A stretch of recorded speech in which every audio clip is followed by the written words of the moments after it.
Hey guys, it's Kay from KS Anonymous, and I am back today with another episode of r/ChoosingBeggars. $3 to babysit your 5-year-old? Yeah, no thanks. Babysitter needed for a 5-year-old 2 hours ago, domestic gigs. In need of a babysitter for 2 to 3 days a week, from 5:30 a.m. to 3 p.m. Payments will be negotiable. If really interested, please contact me. Compensation, $30 a day. Yeah, that's probably not going to fly for most people. And some people here are saying, well, this looks a little bit more like just begging in general, but it's not really asking for something for free. Just asking for a lot of hours for a really low wage.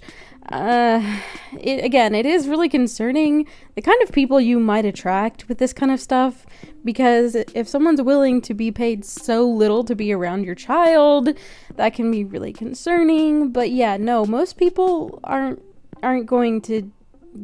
No, that's probably not gonna happen. ChoosingBeggar complains about guy with free couch not helping more. Free. I asked if he would deliver. All I had, not even my money, was $10, not realizing that might not be enough. I told this man I wanted it for my family for Xmas, and he tells me strap it down to the roof of my friend's car. Really? Wow.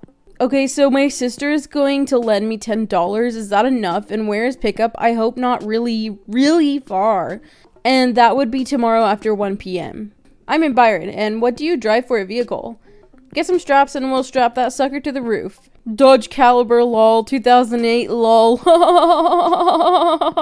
Bring some ratchet straps and we'll put it right on the roof. It's not that heavy. That's bogus to say that. Sorry, $10 is not enough. I don't need it. I will pass.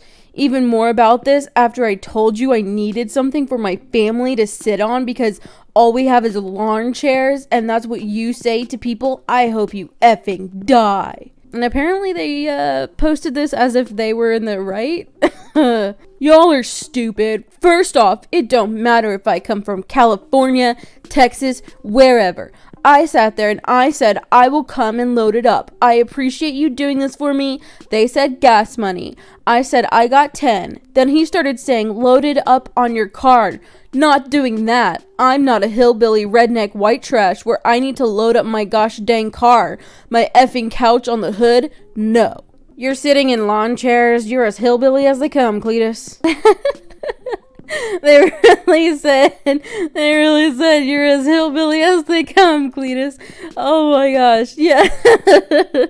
Don't share where you're being a choosing beggar with the world and expect them to take your side. It's not likely to happen. It's really not likely to happen. And from what we saw, this person actually was saying it's for pickup, and they asked you what kind of vehicle you have and they would help you strap it down, and then you said what kind of vehicle you had, and they're like, well, we could put it on the roof if we need to. It's not that heavy. That's what happened, and you're complaining, acting like they were mean to you. Bruh, they were not mean to you. CB wants to sample a fillet to make sure it's up to family standards. I was here last week and Chef Blank let me try the lobster bisque. I was wondering about the bourbon fillet. The fillet is great. It's one of the few items that's been on the menu since we opened. How did you like the bisque? It was fantastic.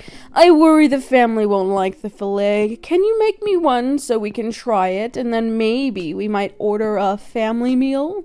Sure, how would you like it cooked? It will be $34 after tax. I was thinking it would be free, like the bisque. I immediately start thinking this is why we don't feed the critters. I'm sorry, filet mignon is expensive. I can't hand out samples. You did it with bisque. No, my chef did, and instead of bringing you back to buy a bowl, it just brought you back to get something else for free. This isn't a polite way to treat a customer. You haven't paid for anything, therefore not a customer. Good luck. Don't forget to go to Blank Paints. I'm sure they have free samples as well. It's so annoying when you're nice to somebody and they just kind of come back to make you regret it. This is something I saw happen a lot with some people I've been involved with, where they really wanted to get things going, and so they would be giving people free things, like free samples of stuff, or every now and then a free thing, just to try to get them to try it and to come back and pay for it. The problem is, people who don't want to pay for stuff probably aren't gonna come back to pay for stuff. They're just gonna come back expecting you to give them something else for free. So exactly like they said, that person is not a customer. They are maybe more like a leech. Even more CBs complaining about free game giveaways. Epic Game Stores. Today, we'll be throwing you for a Loop Hero. That's right, we're giving away Loop Hero for free today. Be sure to claim it before 11 a.m. Eastern Time tomorrow. You are being stingy this year, and all but one of the games you gave are trash. One beautiful game is a game you have given before. If you're not going to do something different, don't get us excited. And on another day, Epic Game Store. 15 days of free games, day 6. Go big or go home. Big map, big dinosaurs, big guns. Snag Second Extinction. Early access for free right now. After your game today, we started to get better, dear Epic. Don't give the 2D primitive looking game you gave yesterday. Continue this way. Don't listen to this, and please give away more games like Loop Hero. Epic, can you give this friend all the garbage games that fall into my share? It's amazing how much free things and people being nice brings out the ugly in people. Wow, like, oh, you gave us a free game. Well, it's not up to our standards, so maybe not like that. And apparently, like, I don't know much about these games at all, but a lot of people liked Loop Hero, for example. But either way, like, this, they're giving you a free game. Get over yourself. In fact, they're giving you multiple free games. Netflix should be free. Netflix should be free. So, how would filmmakers make a living? Every movie/series would have a donate button on the side, and people would be able to support the production if they liked what they watched. If generally people don't feel like giving money to them even after really liking the shows, then simply what is gonna happen is a cheaper production, or shows being canceled. But that is not bad. It would just mean people don't value that series enough to give a part of their earnings to it, and naturally, a series that not enough people care about isn't worth it. Netflix servers would be paid by taking a small fee out of the donations, and they should also have all possible shows on Earth. It would be a perfect catalog of all movies, series, documentaries ever produced. They would finally be able to provide an actual good filter and use AI to predict what movie we would like to watch next, because they have a lot more of them now. And if Netflix didn't provide a good service on streaming, other platforms would also be able to stream anything for free, and they would be able to fill that gap, eventually causing Netflix to implement the functionality or die. So, what you're proposing here is not only that Netflix should be free, but also that the people who are watching this free Netflix that they don't want to pay for are somehow going to provide money for the shows that they do like, which isn't likely because, as we've covered, people who only want free things aren't likely to actually pay for things if given the choice or the opportunity or even necessity, honestly. So they're supposed to pay for this, right? And you're thinking, well, if they don't like it enough, therefore they won't pay for it. Here's the problem, though. You want them to have literally every documentary, movie, video, whatever on Earth, but not pay for it. And all these people are going to somehow, like, donate money, maybe, possibly, to this extremely vast library that probably won't be able to reach as many people, because if you have more titles, how are those titles going to get the exact same distribution?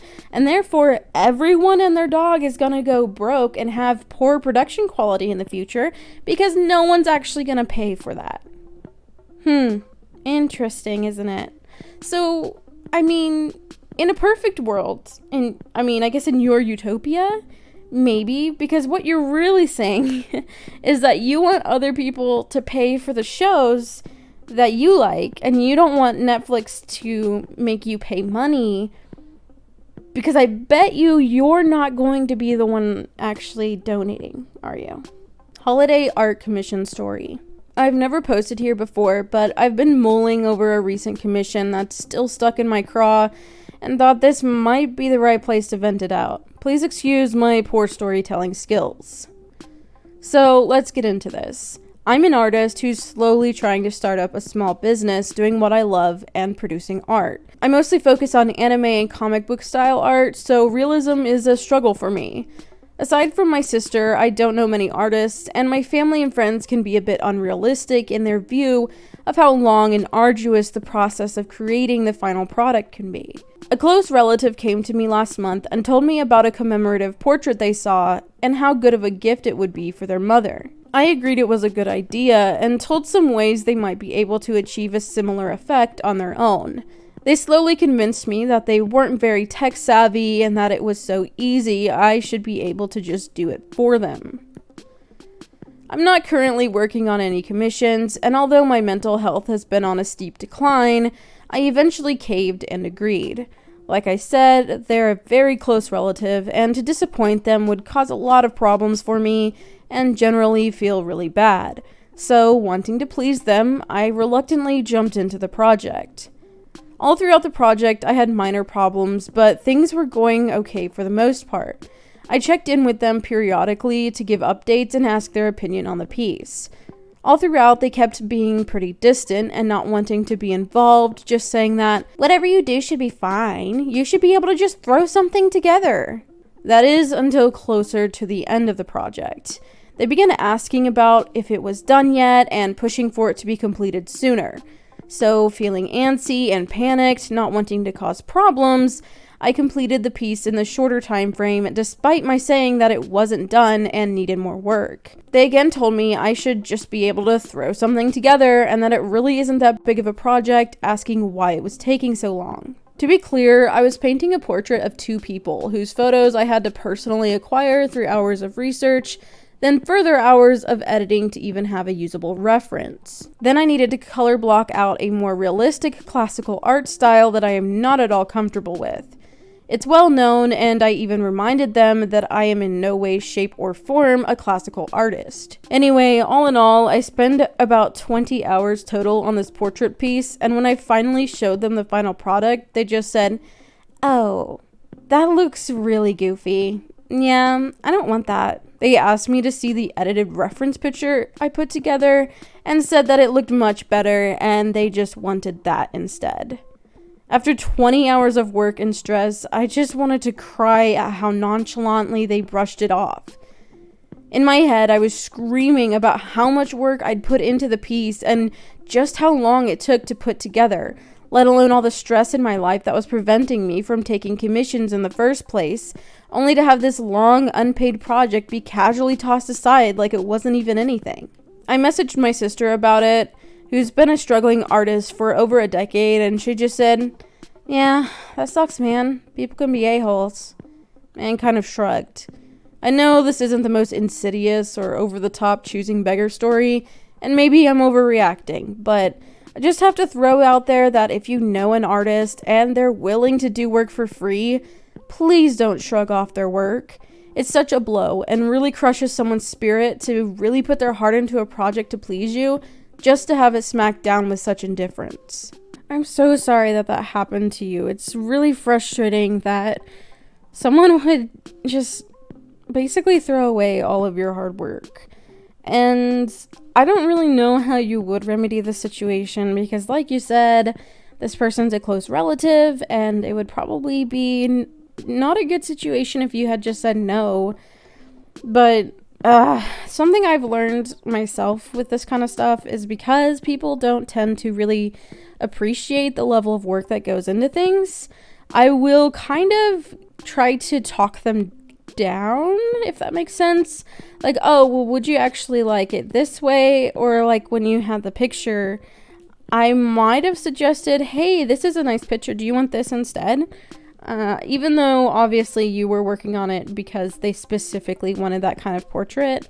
But knowing how people are, I've started trying to kind of get them to maybe settle for something that they still think is cool, but that won't crush my entire, I don't know, like life, my happiness and take up my world just for them to go, I don't know if I actually like it. Anyway, that's going to wrap it up for today's video. If you enjoyed it, go ahead and drop a like and let me know your thoughts in the comments below. Really quickly, I'd like to thank my patrons. Up on the screen, you should see my face palmers and my crazy case.